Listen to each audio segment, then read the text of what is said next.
fomos informados que a polícia recuperou mais de $300 mil em dinheiro. Contamos 6 armas, incluindo uma de assalto e o que parece ser um colete tático blindado. Você sabe, estamos à mercê de alguém que realmente não se importa com a gente. Eu quebrei meu braço 4 vezes, minha perna 6 vezes, tipo, umas 10 vezes. E essa perna aqui 3 vezes. Minha coxa direita 3 vezes e minha cabeça... Eu disse, se eu disser que ela vai ser esfaqueada, avise as pessoas como antes. Como isso te afetou? Não sei, só me deixou assim, você nem estava acostumado. Por que há tanta violência na cidade? Ódio, sabe do que estou falando? Inveja. Me dê. Alguém, entendeu? Alguém aí, alguém, todo mundo. Sem exclusão. Ainda são só aquelas mulheres, né? Sem crianças, né? Se você se envolver, é isso. Era X, D, S, M, MP, Ardraco, S-Case. Todos nós abrimos a carroça.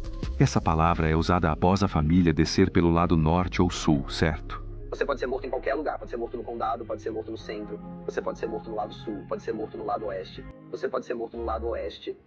Advogados do leste, doentes do outro lado do West Tripod. Você não morreu em lugar nenhum, é ruim. Hoje, para quem não é local, St. Louis virou sinônimo de assassinato. Ela liderou as estatísticas de assassinatos e crimes várias vezes nas últimas décadas. Mas um conhecimento mais íntimo da história da cidade revela o retrato de 2 cidades em uma. St. Louis, negra, e St. Louis, branca. E os assassinatos viraram quase só um problema entre negros. E a ironia de como isso continuou assim mesmo após os protestos em Ferguson e o surgimento do movimento Vidas Negras Importam. Veja, a cidade tem 2 lados, tudo ao sul e ao norte da Delmar Road. O lado norte é mais movimentado, concentrando 70% dos assassinatos. É algo como uma distopia moderna, com um tipo de pobreza raramente vista em outros lugares da América. Junto às leis de armas flexíveis, isso é uma receita para desastre. Os caras ficam aqui até você fazer 18 anos. Você usa identidade falsa e vai para sua casa quando tem 15 anos, quando vai para as festas, 18 anos e sem licença para arma. Tá ligado? Até hoje, St. Louis ainda é uma das cidades mais segregadas dos Estados Unidos, sem perspectiva de mudança. Vamos explorar a história do crime na cidade, especialmente como a violência quase sempre esteve ligada à raça, drogas e gangues. St. Louis é a história de uma cidade que caiu de sua antiga glória. Ela também tem um passado brutal. St. Louis se destacou como cidade de comércio de escravos nos anos 1800, e Missouri foi um dos últimos estados a abolir a escravidão. Depois, virou o principal posto comercial do rio Mississippi. Foi a 4ª maior cidade dos Estados Unidos da América, atrás apenas de Nova York, Chicago e Filadélfia. Grande o bastante para sediar as Olimpíadas de 1904. Toda essa prosperidade atraiu imigrantes pobres e negros fugindo do tormento do Sul. Muitos ficaram presos na pobreza pelas rígidas leis de segregação e delimitação de bairros em St. Louis no início do século XX. Criado para causar sua própria destruição, algo comum nos centros urbanos dos Estados Unidos da América. Esses bairros pobres, marcados por um ambiente difícil, geraram muitos indivíduos suspeitos em busca de dinheiro fácil. Gangues como Greenwoods, Bottoms Gang, Russo Gang, Hogan Gang e Egan Rats eram formadas por imigrantes italianos, alemães e poloneses pobres que cresceram em condições difíceis. Esses caras já tinham toda a atenção das autoridades muito antes de a criminalidade negra se tornar o foco principal. Essas gangues lucravam com contrabando de bebidas, fraude eleitoral, assaltos armados e extorsão. O jogo, especialmente o jogo do bicho, popular entre os negros, era uma importante fonte de renda para eles. Gangues de assaltantes roubaram milhares de bancos locais e eram famosas por tiroteios nas ruas. Gangues de baixo escalão chegaram a atacar policiais de St. Louis e eram usadas por políticos locais para impor sua vontade. Era como o Velho Oeste nesses tempos. A lei seca apresentou a próxima grande oportunidade de lucro para as máfias locais. Eles vendiam vinho de Sacramento, que ainda era legal, e contrabandeavam bebidas alcoólicas do México e do Canadá. Essa era uma versão das máfias para Game of Thrones, com chefes locais sendo assassinados e substituídos constantemente. Dominique Zambroni foi o chefão original da máfia em St. Louis até 1924, quando seus inimigos o fizeram fugir da cidade. Os Verdes se tornaram a gangue mais poderosa depois disso. Era uma gangue siciliana que taxava produtos vendidos nas comunidades italianas. Vito Gianola foi chefe até ser morto com 37 tiros em 1927. Seus maiores rivais eram a gangue Pillow e a gangue Russo. A gangue Pillow foi inicialmente liderada por Pasquale Santino, assassinado em 1927. Carmelo Fressina liderou e nomeou a gangue como Gangue Pillow. Ganhou esse nome porque precisava de um travesseiro para sentar após levar um tiro na bunda. A gangue Pillow se uniu à gangue Russo, liderada por Tony Russo. Anos depois, eles se uniram em uma grande família mafiosa, liderada por Thomas Buffer. Buffer deixou St. Louis em 1943, pressionado pela polícia, mas foi assassinado em Lodi, Califórnia, em 1947. Depois, foi renomeada a família Giordano, em homenagem a Anthony Giordano, e mantém esse nome desde então. Após a Segunda Guerra Mundial, a fábrica saiu de St. Louis, deixando muitos falidos e desesperados. Muitas pessoas foram embora e a população caiu de 800 mil para 250 mil em apenas alguns anos. A maioria dessas pessoas era de negros pobres, ignorados pelo Estado. Veja, muitos negros imigraram para o Missouri durante a Grande Migração e se alojaram em prédios sujos e infestados de ratos no centro. Para abrigar os novos negros na cidade, construíram grandes conjuntos habitacionais. O principal conjunto habitacional era o Pruitt-Igoe, um dos muitos superprojetos nos Estados Unidos da América que caíram em decadência e criminalidade. Esses 33 prédios de apartamentos rapidamente se encheram de pobreza, tráfico de drogas e prostituição. Eram mal financiados, mal atendidos e mal construídos. Uma vez, esgoto bruto inundou os corredores. Sem contar que logo depois houve o fenômeno conhecido como fuga dos brancos, e o conjunto habitacional, agora exclusivamente negro, passou a ser ignorado pelo governo. Até policiais evitavam esses lugares. Muitos que cresceram aqui viraram criminosos. Também foi o lar dos irmãos Spinks, os Young que serviram Muhammad Ali. Sua primeira derrota, e Michael, famoso por vencer Larry Holmes, mas destruído por Mike Tyson um ano depois. Fora esses dois, ninguém mais realmente fez sucesso daqui. Bem, pelo menos não legalmente. A heroína foi um grande problema nas décadas de 60 e 70. Veteranos americanos do Vietnã retornaram com vários vícios após a guerra, sendo a heroína o principal. Muitos ficaram viciados durante a guerra, e a droga continuou sendo contrabandeada depois.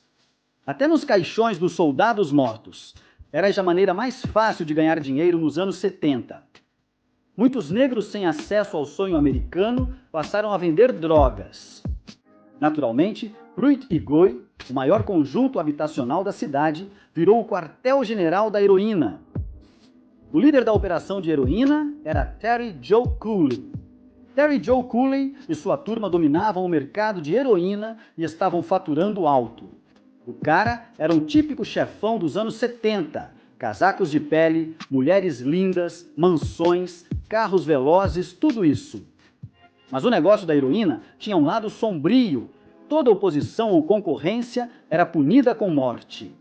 Durante muito tempo, seus maiores rivais foram a gangue dos projetos Volgan, e muitos morreram dos dois lados.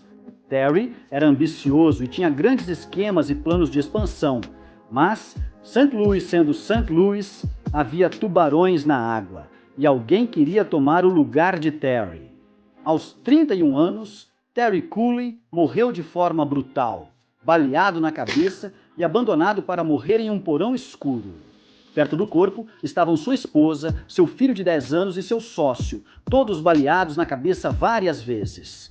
Até hoje, ninguém sabe quem fez isso ou por que ele foi morto. De volta a Pruitt-Igoe, Terry foi rapidamente substituído por T.J. Ruffin, que também era um grande jogador. TJ era ideal para o cargo, já sendo criminoso condenado há tempos.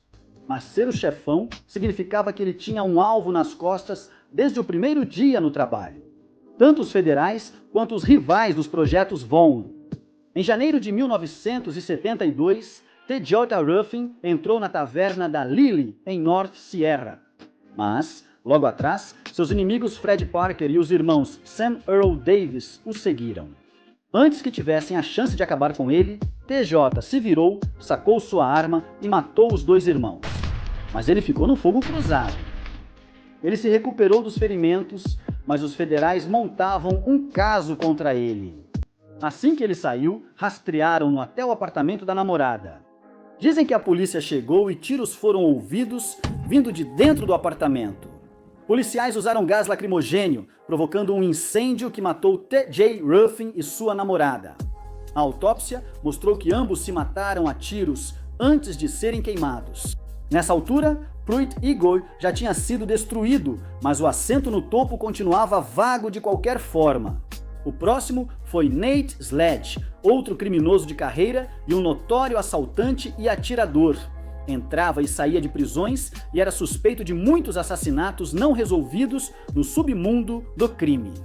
Em janeiro de 1980, Sledge e seus comparsas foram abordados por vários homens em um carro estacionado. Ele provavelmente conhecia os assassinos, pois pediram para ele abaixar o vidro antes de atirarem no carro. Ele morreu na hora. Depois de Nate, veio Fast Woods. Era um criminoso endurecido com mais de 60 prisões em 22 anos. Ele traficava heroína para Chicago, em Indiana, e era investigado pelo RRS por ocultar milhões. Woods era um herói amado pela comunidade por ajudar os pobres locais, algo como um Robin Hood ou Pablo Escobar. Os federais tiveram dificuldade em obter cooperação dos moradores locais. Havia uma recompensa por sua cabeça e federais e a Drug Enforcement Administration montavam incansavelmente um caso contra ele. Prenderam Woods, que pegou 30 anos por vender heroína. Ele tinha 27 anos. Jerry Lewis era um dos últimos membros de alto escalão da Pruitt Igoe. Quase todos os OGs e fundadores estavam mortos ou presos. Seu irmão mais velho, Jimmy Lewis, apresentou-o à gangue. Jimmy também se destacou na equipe e orientou o irmão nos caminhos do chefão. Infelizmente, Jimmy foi morto por Lil Rob nos degraus do tribunal da cidade diante de Jerry. Um sinal de como os criminosos estavam mais ousados. Foi retaliação porque Jimmy e Earl Williams tentaram roubá-lo. Lil Rob cumpriu 14 anos por isso. No final da sentença, ele estava morando em uma casa de reintegração social, onde foi baleado 3 vezes na cabeça e morto. Eles saíram há 2 dias. Enquanto isso, Jerry Lewis assumiu o controle e reviveu a gangue Pruitt Igoe, faturando milhões e enriquecendo vários chefões. Eles viviam de forma extravagante, com mulheres e carros aparecendo em lutas populares. Jerry Louis Bey se converteu ao islamismo no Templo da Ciência dos Mouros enquanto estava preso e mudou de vida após sair. Ele também viria a construir conexões políticas com congressistas e prefeitos. Na verdade, ele entrou na política apenas para fingir que havia mudado de vida. Nos anos 80, a polícia local, os federais e a Drug Enforcement Administration ainda estavam no caso. Gastaram milhões investigando ele e protegendo testemunhas, muitas das quais ainda morriam durante as investigações. O julgamento de Louis Bey durou 7 meses e meio, sendo o mais longo da história do Missouri. Ele foi condenado à prisão perpétua por extorsão e conspiração para assassinato, encerrando a gangue Pruitt Igoe. Após a demolição do Pruitt Igoe em 1972, muitos moradores se espalharam pelo norte e criaram novas gangues e impérios de drogas na cidade. Um pretexto para as futuras guerras de gangues em St. Louis que continuam até hoje. Dorsey Brennan nasceu em 1973 nos guetos criminosos de St. Louis. Dorsey tinha 1,90 m e era destemido, com um complexo de autoridade. Tão destemido que usava o nome Dorsey nas ruas, em vez de adotar um apelido de rua. Outro jovem do centro, conhecido como Hitman T, também nasceu nessa época. Os Boys of Destruction eram uma das gangues mais ativas. Seus rivais eram os Horseshoe. As duas gangues viviam em bairros separados por poucas ruas. Mas antes de tudo isso, Boys of Destruction e Horseshoe Posse começaram como grupos de breakdance. Mas o breakdance não era suficiente, eles queriam mais. Ambos os grupos chegaram à adolescência justamente na época em que o crack começou a aparecer nas ruas de St. Louis. Membros dos Crips e Bloods de Los Angeles estavam se estabelecendo na cidade e montando franquias de seus bairros de LA. O crack custava mais em St. Louis. As novas gangues influenciavam muitos jovens animados para escolher um lado. O filme Cores, 1988, influenciou muito, assim como o surgimento do rap de gangster. Engraçado, porém, quase todas as gangues locais escolheram os Bloods. Dorsey foi para os OPs e virou Crip. Uma nova guerra territorial começou, com tiroteios constantes. O BOD deixou a dança e virou um grupo de traficantes em tempo integral, recrutando muitos pelo resto de St. Louis. Dorsey e Hitman T eram traficantes famosos e conhecidos como atiradores perigosos, responsáveis por várias mortes. Chefes do tráfico se tornaram líderes das gangues, garantindo lucro para todos e conquistando respeito. Usavam crianças nos tiroteios para evitar que membros mais velhos fossem presos. Eles faziam pichações de gangue, como em Los Angeles, para marcar território. A cultura das gangues de St. Louis também virou moda, assim como os sinais de gangue. BOD usava bonés do St. Louis Blues e a Horseshoe Posse do Indianapolis Colts. Eles copiavam as gangues de Los Angeles em tudo. Em St. Louis, quase toda noite havia tiroteio de carro. Esse foi um período muito violento para a cidade. No auge do crack, Hitman T andava sempre de escopeta, muitas vezes em 1991. Hitman T era tão querido que seu funeral quase virou um tumulto e a polícia teve que intervir.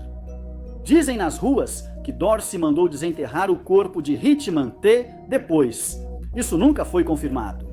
O ódio entre as gangues era tão grande que todos pensaram que Dorsey fez os disparos. Ele se tornou um grande alvo na cidade e ficou na dele por alguns meses.